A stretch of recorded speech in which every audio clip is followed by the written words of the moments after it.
성도님들 안녕하십니까? 목요일 새벽입니다. 자, 오늘 우리에게 주시는 하나님의 말씀 함께 봅니다. 오늘은 데살로니가 후서 3장 6절에서 마지막 18절까지입니다. 신약 335쪽, 신약 335쪽, 데살로니가 후서 3장 6절에서 마지막 18절까지입니다.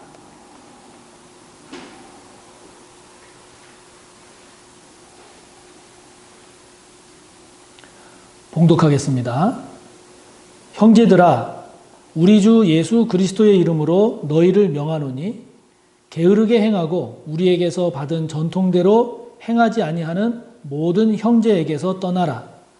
어떻게 우리를 본받아야 할지를 너희가 스스로 아나니 우리가 너희 가운데서 무질서하게 행하지 아니하며 누구에게서든지 음식을 값없이 먹지 않고 오직 수고하고 애써 주야로 일함은 너희 아무에게도 폐를 끼치지 아니하려 함이니 우리에게 권리가 없는 것이 아니요 오직 스스로 너희에게 본을 보여 우리를 본받게 하려 함이니라.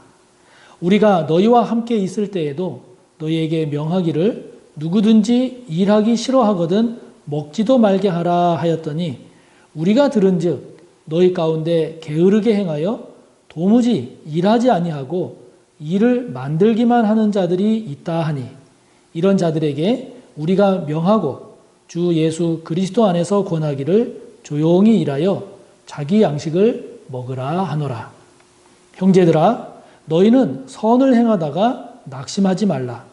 누가 이 편지에 한 우리 말을 순종하지 아니하거든 그 사람을 지목하여 사귀지 말고 그로 하여금 부끄럽게 하라. 그러나 원수와 같이 생각하지 말고 형제같이 권면하라.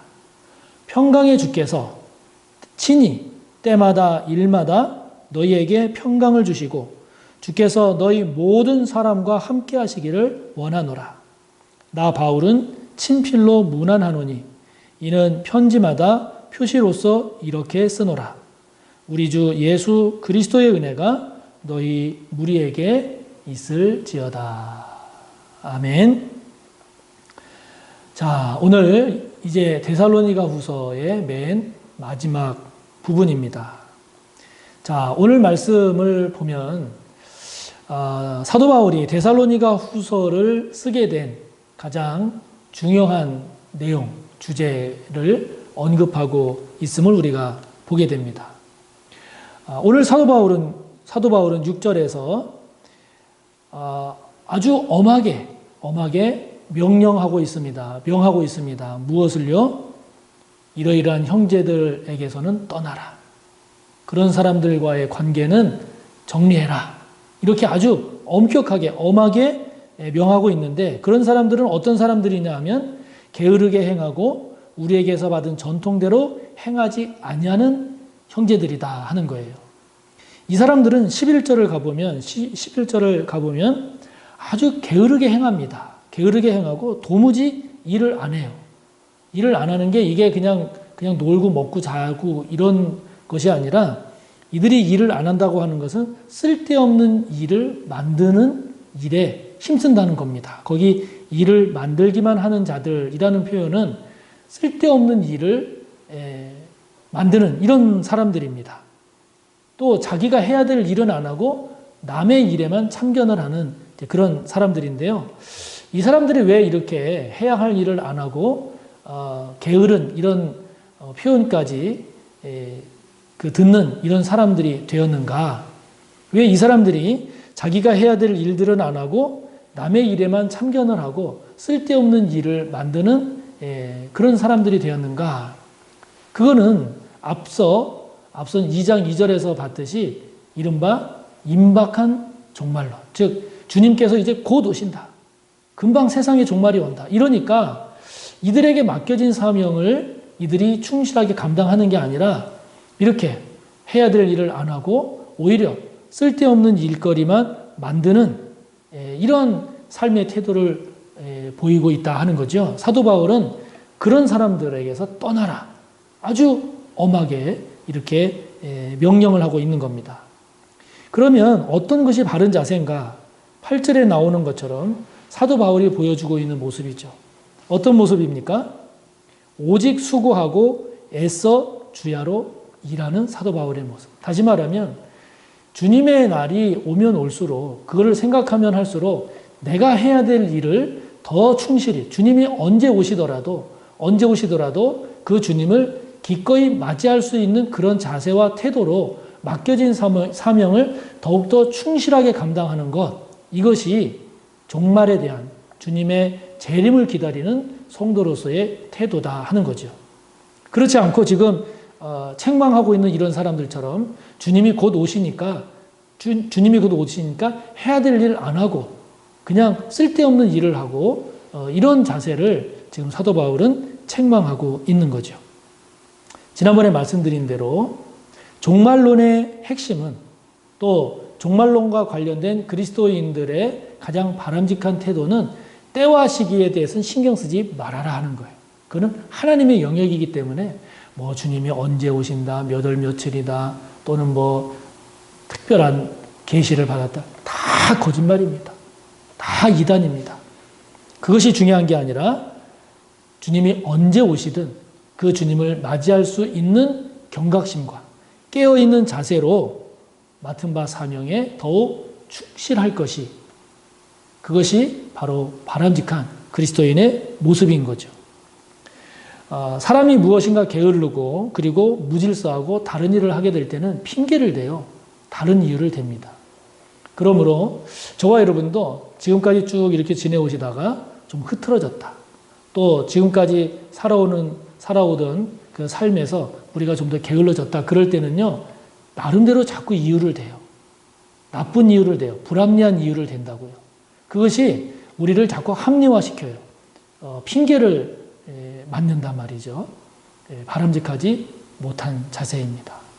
우리는 그날에 가까울수록 더욱더 깨어있고 경각심을 가지고 주님이 언제 오시든 그날을 맞이할 수 있는 그런 자세로 살아가야 하는 거죠. 그러므로 여러분, 예전보다 더 나빠진 우리의 삶의 태도는 혹 없습니까?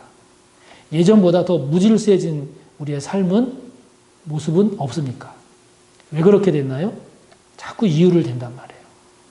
그런 불합리한, 바르지 못한, 잘못된 이유로 우리의 그런 삶을 합리화하고 그러는데, 그러면 지금 사도 바울이 책망하는 것과 같이 저와 여러분 또한 주님의 책망을 받게 될 겁니다. 우리는 그날이 올수록 더욱더 깨어서 더 신실하고 더 충실한 그런 저와 여러분의 삶의 모습이 되기를 바랍니다. 13절을 보면 사도 바울이 권면하는 말씀 가운데 선을 행하다가 낙심하지 마라, 이런 권면을 합니다. 선을 행하다가 낙심하지 마라. 14절에 보면 누가 이 편지에 한 우리 말을 순종하지 아니하거든, 이런 말씀을 해요. 다시 말하면 선한 일을 계속 하는데 그 사람이 그 선한 것을 받아들이지 않아서 순종하지 않으면 실망하고 낙심하게 된다라고 하는 거거든요. 근데 사도 바울은 말합니다. 선을 행하다가 낙심하지 마라. 여러분, 우리가 선한 일을 하다가 왜 낙심하나요? 우리의 기대를 그 상대방이 만족시켜주지 못하면 우리가 낙심을 해요. 더 깊이 들어가서 다른 말로 표현하면 뭘까요? 우리는 그만큼 기대하고 있다는 거예요. 그만큼 바라고 있다는 거죠. 우리 선행에 대해서. 내가 누군가에게 선을 행할 때 그 선행의 상대방에 대해서 우리가 나름대로 기대를 하는 겁니다. 우리가 나름대로 어떤 대가를 바라는 거죠. 보상을 바랍니다. 기대한단 말이에요. 그것이 채워지지 않았을 때, 그것이 충족되지 않을 때 낙심하는 거예요. 아, 내가 이렇게까지 했는데, 내가 이렇게 선을 행했는데, 그러면서 낙심하게 되는 거죠. 그러니까 우리가 낙심하지 않으려면 어떻게 해야 됩니까? 보상을 바라지 말아야 돼요. 기대하지 말아야 돼요. 다른 말로 말하면 우리의 선행은 선을 행함으로 만족해야 됩니다. 우리가 자녀에 대해서도 마찬가지잖아요. 우리가 자녀들에게 사랑을 줍니다. 많은 걸 투자합니다. 그런데 나중에 막 실망하고 낙심해요. 왜 그래요? 그 자녀가 내가 기대하는 것만큼 못 해줄 때, 그 자녀가 내가 생각하는 것만큼 안 됐을 때 그런단 말이에요. 그러나 우리가 낙심하지 않는 길은 우리가 자녀를 사랑하고 자녀에게 우리가 헌신했다면 그것으로 끝인 것이죠. 그리고 그때까지 자녀가 함께 있어주고 성장해 준 것, 그것으로 만족해야지 그 이상을 기대하고 바라게 되면 안 이루어졌을 때 낙심한단 말이죠. 예수님을 봐도 그렇잖아요. 예수님이 우리를 위해서 십자가 지셨어요. 희생하셨어요. 그런데 우리가 그런 예수님의 희생과 섬김에 대해서 우리가 주님께 만족할 만큼 우리가 순종하고 따랐나요? 아니란 말이에요. 그러면 우리를 보면 주님은 낙심하신다고요. 그러나 주님은 낙심하지 않으셨습니다. 왜요? 당신께서 감당할 사명을 감당하는데 충실하고 그 충실한 것으로 만족하고 그 이후에는 하나님께 맡겼기 때문이죠. 저와 여러분, 지금 선을 행하다가 낙심하고 있는 게 있으세요?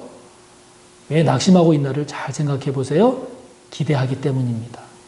대가를 바라기 때문입니다. 저와 여러분, 선을 행할 때 그 선을 행함으로 만족하시고 그것에 대한 결과를 하나님께 맡기는, 그래서 낙심하지 않는 저와 여러분이 되기를 바랍니다. 끝까지 선을 행해야지 선은 행하다가 포기하면 안 되는 거죠.